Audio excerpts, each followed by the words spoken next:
이 정부가 보건복지부와 국민건강보험공단이 관리하는 건강보험 개인별 본인 부담 상한액이 확정됨에 따라서 상한액 초과급 지급 절차를 시작한다고 밝혔는데요. 오늘은 이 소식 자세히 알아보도록 하겠습니다. 나은내일 연구원 이승진 이사 전화 연결돼 있습니다. 안녕하세요. 네, 안녕하세요. 이 먼저 건강보험 본인 부담 상한액 제도라는 게 어떤 건지요? 네, 이 건강보험 적용을 받는 사람이 전년도에, 그러니까 올해 같으면 2023년도에 전체 진료비 가운데 이 연간 본인 부담 상한제 이상을 낸 사람은 공단에 신청하면 환급받을 수가 있도록 조치하겠다는 건데요. 이는 과도한 의료비로 인한 경제적 부담을 덜어주기 위해서 연간 이 비급여와 선별급여 등을 제외하고 환자 본인 부담금 총액이 개인별 상한 금액을 초과하는 경우 이 초과 금액을 국민건강보험공단이 부담하는 제도입니다. 기준에 따른 차액만큼 가입자와 피부양자에게 의료비를 돌려주는 제도죠. 그럼 이 우리나라가 지금 심각한 고령사회 현상을 또 보이고 있다는 점을 고려하게 되면 본인 부담 상한제에 따른 지급액이 해마다 늘어나고 있을 것 같은데 좀 어떤가요? 네, 맞습니다. 이 최근 5년간 이 본인 부담 상한제를 받는 이 수급자와 지급액은 꾸준히 상승하고 있는데요. 이 수급자는 2018년에 126만 5,921명에서 2023년에 201만 1,580명으로 연평균 9.7%, 10% 가까이 증가했다고 합니다. 그에 따른 지급액은 2018년에 1조 7,999억 원에서 2023년에 2조 6,278억 원으로 연평균 7.9% 증가했다고 하는데요.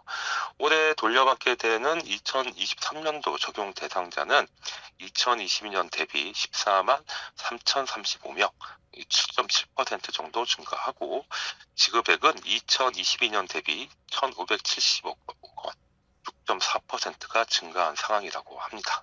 그러면 이 올해 개인별로 돌려받게 되는 지급액은 대충 얼마나 되나요? 질병이나 사고를 경험한 사람마다 이 차이는 있겠지만 수급자 1인당 평균 약 131만 원을 되돌려받게 된다고 합니다. 그럼 이 국가가 정한 본인 부담 상한액은 어느 정도로 이게 정해져 있습니까? 네, 국민건강보험공단에 따르면 이 본인 부담금의 상한액 최고액은 780만 원인데요. 이 구간이 좀 나뉘어져 있습니다. 소득에 따라서. 오케이. 그리고 이제 요양병원에 입원하면 1,014만 원으로 늘어나게 되고요. 앞서 말씀 주신 것처럼 이 고령사회에서는 요양병원 입원율이 그만큼 높아지기 때문에 국가의 책임과 부담도 더 늘어나게 되는 겁니다. 이 제도를 보면 이 지난해 쓴 의료비 가운데 상한액 초과분을 올해 지급한다는 건데요. 이게 꼭 올해 확정이 돼야 돌려받을 수 있는 건가요? 또 이 의료비 부담에 따른 이 경제적 부담이 또 큰 분들도 계실 텐데 좀 어떤가요? 네, 국가가 이 해마다 정하는 상한액을 이미 초과했다면 소득 수준에 따른 개인별 상한액 확정 전에라도 초과금 지급이 필요한 사람에게 먼저 지급하는 경우가 있는데요. 올해는 2만 4,564명에게 1,409억 원 정도를 먼저 지급했다고 합니다. 이 올해 개인별로 본인 부담금을 돌려받게 되는 규모, 이거는 얼마나 됩니까? 이번 개인별 본인 부담 상한액 확정으로 지급 결정된 사람은 201만 1,580명인데 이 가운데 지급동의 계좌 신청자 93만 5,696명은 별도의 신청 절차 없이 원하는 계좌로 지급되고 이 외에 지급 대상자는 이 개인별 신청을 받아서 지급할 예정이라고 합니다. 그럼 이 지급 대상자들에게는 벌써 관련 안내가 이루어졌습니까? 네, 그렇습니다. 이 국민건강보험공단에 따르면 이 지급 대상자에게 9월 2일부터 본인 부담 상한의 초과금 지급 신청 안내문을 순차적으로 발송하고 있다. 이렇게 밝혔는데요. 안내문을 받은 지급 대상자는 인터넷이나 팩스, 전화, 우편 등을 통해서 본인 명의 계좌로 지급해 줄 것을 국민건강보험공단에 신청하면 되는 겁니다. 자, 이와 관련해서 이 안내문을 받지 못하거나 아니면 또 본인이 지급 대상자인지 모르고 넘어가는 경우 또 이 연락처와 주소지가 바뀌어서 놓치게 되는 경우도 있을 것 같은데 이런 경우에는 어떻게 조치를 해야 하나요? 네, 그런 경우에는 이 건강보험공단 홈페이지에서 확인하거나 스마트폰 앱 더 건강보험 앱을 내려받아서 확인할 수가 있고요. 문의 전화는 1577-1000번, 1577-1000번이니까 이쪽으로 연락하셔도 됩니다. 자, 이 민간 보험사가 운영하는 실손 보험도 일부 항목은 또 보장해 주지 않는 경우가 있는데 이 본인 부담 상한제에서는 어떻게 되나요? 네, 개인이 환급받을 수 있는 금액은 2023년 연간 이 본인 부담 총액에서 본인 부담 상한액을 뺀 금액인데, 본인이 병원이나 의원에 수납을 했더라도 건강보험이 적용되지 않는 비용은 이제 제외가 됩니다. 예를 들어서 MRI 비용이라든가 상급 병실료의 차액, 또 본인 부담금 전액을 환자가 부담해야 하는 진료비, 또 비급여 진료비, 또 보험료를 체납한 뒤에 진료받는 경우라던가, 또 선별급여의 본인 부담금, 또 2인실에서 3인실의 입원료, 또 추나요법과 임플란트 본인 일부 부담금 등이 이에 해당합니다. 자, 그리고 이게 규모가 큰 병원으로 갈수록 이 국가가 지원하지 않는 그런 부담금이 늘어나는 것이 좀 일반적이긴 한데 이 문제는 좀 어떤가요? 말씀처럼 일반적으로 의원보다는 병원, 또 병원보다는 종합병원, 또 울산대병원 같은 이 상급 종합병원으로 갈수록 본인 부담 총액에 해당되지 않는 항목이 많은데요. 그렇기 때문에 이 무조건 큰 병원으로 가야 한다는 인식에 주의할 필요가 있습니다. 그러니까 초음파로도 확인이 가능한 질병을 큰 병원일수록 이 무분별하게 MRI부터 돌리게 하는 경우가 일상적이기 때문이죠. 자, 그럼 이 요양병원 같은 경우는 어떤가요? 요양병원을 이용하면 환급금이 더 줄어들게 되는데요. 예를 들어서 일반 병원에서 770만 원을 부담하고 본인 부담 상한액이 162만 원으로 확정된 사람, 그러니까 770만 원을 냈지만 162만 원이 넘으면 나머지 차에 608만 원을 돌려받을 수가 있습니다. 그런데 이 같은 조건의 사람이 이 요양병원을 이용하면 입원 일수가 120일을 초과할 때 770만 원에서 227만 원을 뺀 환급금 543만 원만 돌려받게 되기 때문인데요. 결국은 이 65만 원을 손해보는 셈이죠. 개인별 소득, 나이, 직업에 따라 차이는 있겠지만 이 요양병원보다 일반 병원을 이용했을 때 더 많은 환급금을 돌려받는다는 사실은 기억해 두셔야 할 것 같습니다. 자, 이 개인별 소득과 나이 또 직업에 따라서 이 본인 부담 상한제가 달라지는 것 같은데요. 이 상대적으로 소득이 낮은 사람이 아무래도 환급금을 더 많이 돌려받겠군요. 네, 그게 이제 복지제도의 특징인데요. 이 소득 재분배를 위한 조치이기 때문입니다.